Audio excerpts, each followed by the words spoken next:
Hello everybody and welcome along, I'm Chris Hall and this is the Timeshift, my sci-fi funfest. Today we're going to be going down my list of my bottom 5 episodes for this series of Doctor Who. This little bit is just an addendum. I had recorded both this and my top 5 as one video. However, when it came to editing it together, it turned out the video would be about an hour long and I don't think I'm quite at the level of YouTube-y-ness to be able to have a full hour-long video for you all to enjoy. Maybe a bit too long, so I'm splitting it into 2, which of course has meant that you've been double dutied with Hall's Variety Pack goodness. Hooray! I'm recording this first thing in the morning, that's why I sound a little bit croaky and weird. So, without further ado, let us dive headfirst into my bottom 5 episodes. Woo! So for me, a quick rundown my top 5 episodes of this year's series, and I'll read them directly off the list because this decision is very off the cuff from me. At number 5, The Woman Who Fell to Earth. At number 4, Kablam. At number 3, The Witchfinders. At number 2, It Takes You Away, and my number 1 slot, Rosa. Now we're going to go diving headfirst into our bottom 5. Though I should say it's more of a 3 that didn't make the top 5 and 2 which are genuinely terrible, but you'll soon see who they are. Any guesses who my 2 least favourite episodes of this year's series could be? Well, you're going to find out. Woo! And so here we are in the bottom 5 and kicking this off with an episode which, to be in the bottom 5, may be a bit controversial. It's The Demons of the Punjab. Yeah, I understand that for some people this is probably one of their standout episodes this series, and I apologise for anyone who does like it. It doesn't say anything negative about you, it's just my own personal opinion. You may disagree with me, by all means, comment in the comment section down below. But for me, the thing that really kills this episode is the fact that this, at the end of the day, with everything said and done, is a performance-led story. All the science fiction, time-space, wibbly-wobbly, timey-wimey stuff is superfluous to it. This is a story which is made or broken by the quality of the performances within it. And to be blunt with you, they just weren't there. That's not to say our main cast was terrible. Not at all. However, I think this episode perfectly illustrates the true failing of the whole TARDIS crew, TARDIS fam phenomenal thing. This is an episode, if you're going to be really cynical, is the Yaz episode. This is the episode where Yaz really turns a corner, where you really get an understanding as to who she is as a person, as a character, and there's a chance for Mandeep Gill to really put herself on the map, not just in terms of this series, but in the world stage as an actor.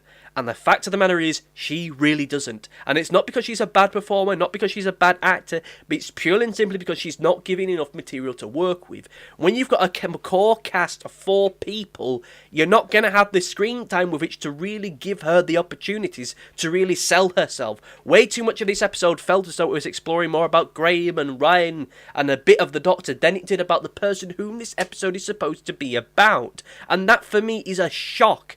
The fact that she, as the person who this story is taking place for in the first place, feels as though she's barely there, as though she's surplus to requirements, as though she's Nissa Mark II, even now in an episode that's supposed to be hers, I frankly find to be just so mind-boggling. As for an extended cast, the people who are really going to be the people who are going to determine whether or not this series works or not, they were really wooden.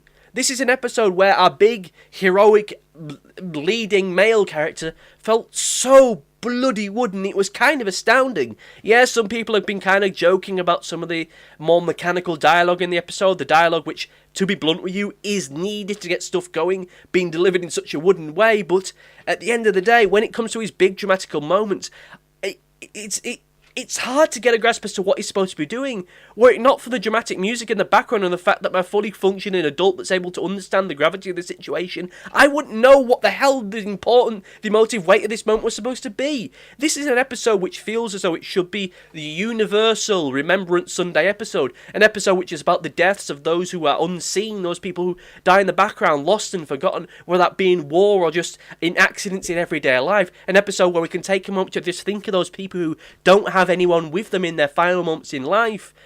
But at the end of the day, it doesn't quite get there because the people who are supposed to sell that to me either don't have enough material to work on or are frankly not good enough to be in this situation. I mean this is no disrespect to any of the actors within this episode or in any of the other episodes I'm going to do in this bottom 5 section, but at the end of the day, they needed something more to work with or better direction. Great direction, great writing. You can get a great performance out of anyone, even Tommy Wiseau. Look up this little video where he's pretending to be the Joker. I think that's great. But when you look at this particular moment, you get a decent writer, decent cast. You get something so wooden and so just so distant.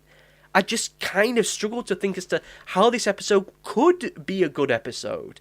Which is a shame, because had the performances been to the level that I think they should have been for this episode could quite easily have been within the top 3. It could have been the top 2 or even the number 1 option, for goodness sake. But at the end of the day, I'm spending a lot more time talking about this than I really want to, so let us go on and talk about our 4th entry on this list. At number 4, it's our ending episode of this year's series. It's the Battle of Ranskor av Kalos. Look, I enjoyed this episode for the most part. Yes, it has its faults, yes, it has its failings, but so does just about every single episode of Doctor Who there's ever been and there ever will be. As much as I think Rosa Parks' episode is fantastic, and it's as close to perfect as you can get, it still has problems within it. This one does as well, but you know what the biggest failing of this episode is? Its placement in the series. This episode should not have been the series finale, because there's nothing about it which really feels as though it has any kind of weight towards it. Had Tim Shaw been more of an active presence within this series, then maybe, yeah. But the fact he only appears in one episode prior towards this, and then only reappears now in an episode which feels like it's bursting at the seams to try and fit all the exposition within it, is just shocking. Just maybe made a cameo appearance of him a couple times in the past, and this maybe wouldn't have been an option. Or alternatively, do the Woman Who Fell to Earth, the Ghost Monument, and this as a 3-parter to open the series. Then we wouldn't be having this conversation. It would actually worked really, really well and helped to illustrate the creative direction that this series is going in. But even so, within the episode itself, I think that this is a story which, at times, it just feels so bloody convoluted. How the hell is it that Yum Yum Cocoa Butter twins decided to start worshipping Tim Shaw? A guy who, the moment we see him on screen, is practically dying. They just decide to worship him even though they have the ability to seemingly create and destroy planets on a whim? Why the hell is it they're worshipping him and following him, and rather than just going, haha, that's cute, brain squish? They just follow him because the story needed him to. And this is an episode where he's constantly going, I am going to become a god doctor, and I am going to destroy you and your friends. But he never really seems to come off as a threat. When we first see him in the episode, or rather when Doctor first sees him in the episode, he's hooked up to his life support machine. What's the threat that he's going to end up giving to the Doctor and her friends? The Yum Yum Cocoa Butter twins are off farting around in the background, so what the hell are they going to do? She could quite easily just use the sonic screwdriver on the big machine he was hooked up to just make him fall asleep for a little bit and then take him off to space prison. She could have quite easily done that, but you know what? I'm starting to get into what if nitpicky territory with this episode when it really doesn't deserve it. Again, it's fine for what it is. It ain't a series finale. In no universe is this a series finale. And the heel turn of Graham deciding he's going to kill Tim Shaw, yeah, that really rubbed me the wrong way. Even what happened in the previous episode, an episode again which I think probably should have been the series finale, it just sticks out to me, just being really, really awkward. Last week, or rather the week before it felt as though he was finally turning a corner. He's starting to get over the death of his wife, and then all of a sudden, oh yeah, I'm gonna kill Tim Shaw now. I know you don't want me to, Doctor, but I'm going to. Me as a man in my 70s is going to fight a space predator cyborg man. Yeah. Again, this should have been part of the 3-parter to open the series. It shouldn't have been the series finale. As much as I like the ending speech of this episode, I feel that if this was going to be the final episode of this year's series, maybe a little bit more emotional weight to it, maybe a bigger speech, but I wasted too much time talking about this one. Let's talk about an episode which I think is, at the end of the day, quite a bit of a waste of time.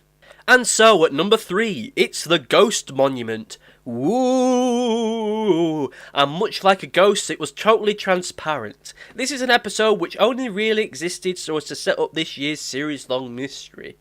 A mystery that wasn't a mystery at all, because it just outright said that the Stenza were coming back and something about the Timeless Child.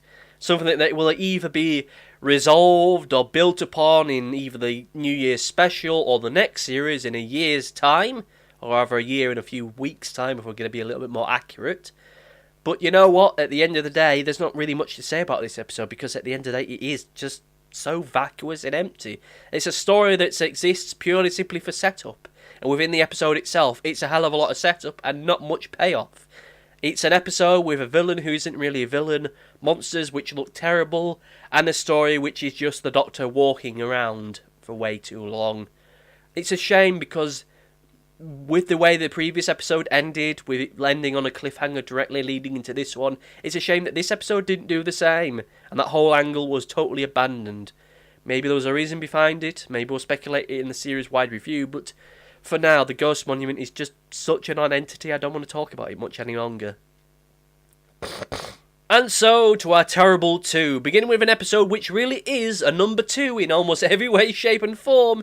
It's Arachnids in the UK. An episode with a terrible pun for a title. Arachnids in the UK, Anarchy in the UK. Wow, I'm sure that they spent all night thinking up of that one. Look, this is an episode which there's a few rumours floated around it, you know. And we have to, I'm very, very cautious to actually entertain rumours on this programme, but you know, there's a few people that say that this episode, it just suddenly ends. And you know what? I'm going to dispel that rumour at all. This isn't an episode which just suddenly ends. It's an episode which just suddenly stops. There isn't an ending towards this episode. All it does is just suddenly stop. There is no ending. This is an episode which, for all the build-up and all the creepy, oh my god, giant fucking spiders, just stops. It's an episode which, at the end of it, makes me feel as though the Doctor's a hypocrite. The Doctor's grand solution to all this, lock all the spiders in a room, let them suffocate and or starve to death. I can't believe it's not Trump, shoots one in the back, a far quicker, dare I say, more merciful death, and the Doctor gets irate about it. Doctor, you were still going to kill them. They were still going to die. Just because they're out of sight and out of mind doesn't mean that they're suddenly going to survive or have a happier death. I mean, at least there could have been some kind of emotional thing towards it besides just a "don't harm the child" kind of a thing. But there wasn't. There was just a "how dare you kill that already dying spider." It would have been a different thing had these spiders had evolved to a point of sentience or some way of actually being able to communicate with the Doctor. Or hell, just did a thing where it started to recoil and walk back away from the Doctor and co. As though it was more afraid of them than they were of it. That would have at least added some kind of character towards it. And then you could have gone, yeah, Mr. I can't believe it's not Trump. You're a bastard for killing it. But they didn't. As far as we're concerned, these are just wild, crazy arachnids. Which would be a great name for a band, but that's a joke for another time. They're just wild monsters and they are incapable of thinking intelligently as far as we're aware. But the Doctor quite happily locks him in a room, and that to her is more humane than killing them. Which is still what she's doing, is killing them. That whole little bit with a little bit more work, or hell, the whole episode with a lot more work, could have really landed, been a great little moment within the story. But it wasn't. Just a slight tweak here or there could have made that moment work, but it didn't. This episode stops when I can't believe it's not Trump shoots the spider in the back, the Doctor yells at him, cough, edit, and I can't believe it's not Trump, book us off, that's it. And of course there's still a spider lurking about in Sheffield, in that woman's flat. And as far as we're aware, hell, there could still be those giant spiders lurking about out there. There's no getting away from it. I'm getting rather ill. All this shouting's bringing my illness back. So I'm going to try and wrap this up as best as I can. Stormzy stays for the day in an episode which feels as much like a writer's room experiment as anything else. Bad episode, bad ideas, bad execution. But hell, at least giant spiders are creepy. So that's why it's only at number 2 and not number 1. No, those were the wrong hand gestures, but I need a moment for water. So I'll be back in a moment with our number 1. And so, our number 1 choice. Yeah, by pure process of elimination, you know what it's going to be. It's the Sengra configuration, or however it's supposed to be pronounced. Given my feelings towards it, do you really think I'm going to take the time to try and figure out how it should be pronounced? This is a story which just should have been a light, bright, thigh-slapping adventure. Like Robot of Sherwood, which again, I know that some of you don't like, but you get the idea. It's just one of those adventures where you can sit down, relax and enjoy. There's no great social justice message behind it. There is no greater socio-political messaging or any kind of deeper meaning to it. There's no kind of abstract thinking needed to understand it. It's just an episode that you can sit down, you can watch, you can enjoy the adventure, then maybe next week you get something a little more substantial. All up to you. With this particular episode, that isn't really the case. You get a story which just, well, it should be that. It should be a thigh-slapping adventure, but it isn't. And the reason being is quite simple. Just some of it just doesn't work. This is an episode with way too much character development and way too much talking to really be a light, bright adventure, and too much light, bright adventure stuff to really be much of a character development bit. It's this weird contrast between the two elements that just doesn't land for me. This should be an adventure with some wacky, almost slapstick humour kind of moments within it. Sure, you have the threat of the monster destroying stuff and eating stuff, but this is an episode which tonally shouldn't really been that different to one of the Gremlins movies, probably the second one given the target audience of this. But we don't get that. What we get is a story which takes itself a little bit too seriously, almost having a monster which at the end of the day is just Stitch. It's an episode which, at the time of reviewing it, I said borderlined on plagiarism in a way which is just frankly uncomfortable for me. It's an episode which just seems totally devoid of much creativity of its own merit. I did like the little character development moment with Ryan discussing about how his absent father and all that malarkey, but at the end of the day, I'm not sure if something like that really should be an episode about the Doctor trying to catch the pigeon, catch the Stitch of this episode. And of course, when it comes to the actual monster itself, within the episode they state about how just one of these things can destroy an entire fleet worth of ships. Now, I am a military person, or a space military person, or a space navy person, but like I said in my review, just think about how the hundreds of thousands, if not millions of people, just one of these little buggers could end up killing as it just goes about eating. I know the Doctor isn't just going to suddenly turn around and blow it up while giving a Ash Williams-esque one-liner to it, but still, something a little bit more definitive, even if it was just trapping it in a little energy prison, or sending it off to a zoo, or some kind of planet where it can just eat as much as it wants. Like, send it off to that trash planet. I'm sure that it would be perfectly fine there and it could go about its day without much worry. There'd be plenty of food for it there, but they don't. They just shoot it off into space. Yeah, they shoot it off into space where as soon as it comes out of its food coma, it's going to start eating people again. I mean, seriously, they set it up at the beginning of the episode. They have an entire planet filled with garbage. Why not send the Pating there? But no, they just shoot it off into space. They kick the can down the road, which either means we're going to see this little bastard at some point in the future, or alternatively we're supposed to just forget about it. It's a story filled with really flat performances from our supporting cast, and some very odd moments from the Doctor. You remember the moment when the Doctor did the fangirly moment towards that general? Yeah, remember how Peter Capaldi's Doctor was really antagonistic towards people from the military? Yeah, I don't want that to come back, but still, maybe a little bit of caution from the Doctor there, maybe like oh, you're a military person, are you? That's real interesting there. You know, maybe a little bit of coolness towards it. But no, she's like, oh my god, I can't believe I'm meeting you. Oh, it's nice to meet you, General or Commander or Brigadier. I used to know someone called Brigadier. I also knew someone called Roger Wilco as well. I don't know if that's a reference to Space Quest, but I think it is, or I hope it is. Oh, I'm the Doctor, Johnny Whittaker. Nice to meet you. But you know, you didn't get that. It was just oh my god, you're a great and amazing. When it should have been oh yeah, you're a military person, are you? Yeah, really. Great to meet you. Yeah. Something a little bit cooler, but, you know, they want her to be the friendly Doctor. Friendly almost to a fault. This episode, just at the end of the day, there's no getting away from it. It is just bad. On a mechanical level, like I say, there's way too much wackiness to be a character developing story, and too much character development for it just to be a wacky story. We have a monster which is just totally lacking any kind of threat to it, which gives an episode which is totally without teeth, without grit. I don't want some kind of scary xenomorph-looking creature, but at the end of the day, I want a story where I can just say, oh my god, I hope everyone's alright at the end of this. But quite early in the story, they just come out and say, oh yeah, this is an alien that only eats inorganic matter. So the crew themselves were perfectly fine. They just had to make sure they didn't look delicious.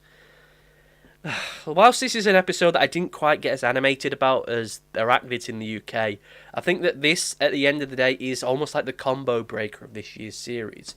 Just think about all the episodes we had up until this point. We had The Woman Who Fell to Earth, really strong opener. The Ghost Monument, which despite the fact I'm not that keen on it, is still a fine second episode. It sets up the series-long mystery, perfectly fine on a mechanical level, works. Then you have Rosa, one of my all-time favourite episodes of this series and all of my all-time favourite episodes of Doctor Who.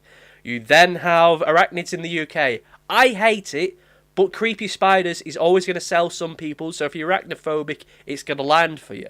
This is the one episode where you don't have a creepy monster that you can use to excuse the faults of the episodes. It doesn't have a great emotional weight to it. It doesn't serve a purpose within the overall structure of the series. And it doesn't have the novelty of an opening episode of a new run of Doctor Who. It's just an episode which at the end of the day just feels like filler. I will discuss the series in greater detail in a future video, but this feels like an episode that just came out the writer's route. So what have we got? What are our ideas? And everyone threw some ideas into the pot, and not all of them really landed. This is an episode which feels so it's totally without any kind of authorial stamp. This doesn't feel like an episode by Chris Chibnall. It feels like an episode with Chibnall and friends, which, depending on your point of view, is either a good thing or a bad thing. I think there's more going on with this series in terms of its production than a lot of people are giving it credit for. But as far as anything else is concerned, this episode is just so lackluster in almost every way. I don't want to talk about it anymore. So, as is the case of things, let's just quickly go into the overview. And so concludes our top and bottom 5 episode selections for this series of Doctor Who. Thank you all for watching. I have had no opportunity to look at any comments or what have you at this point in recording because I've literally recorded this just after recording the intro for the top 5 stuff. So, as far as I'm concerned, you're all wild and crazy in the future, so we'll just have to see how that goes. Once again, I want to know what your thoughts and feelings are for my list. Do you agree with my top and bottom 5? Do you disagree with my top and bottom 5? What is your top and bottom 5? And what did you think about this series as a whole? Really is that easy, really is that simple. Let me know and I may get back to you either directly in the comments or you will be included within our big special series-wide review. When it's coming out, I'm not 100% sure, but we'll soon see. It won't take nearly 2 or 3 years, as it may otherwise would have done, but you know what, I'm starting to waffle now, so I'll just say thank you for watching, and goodbye.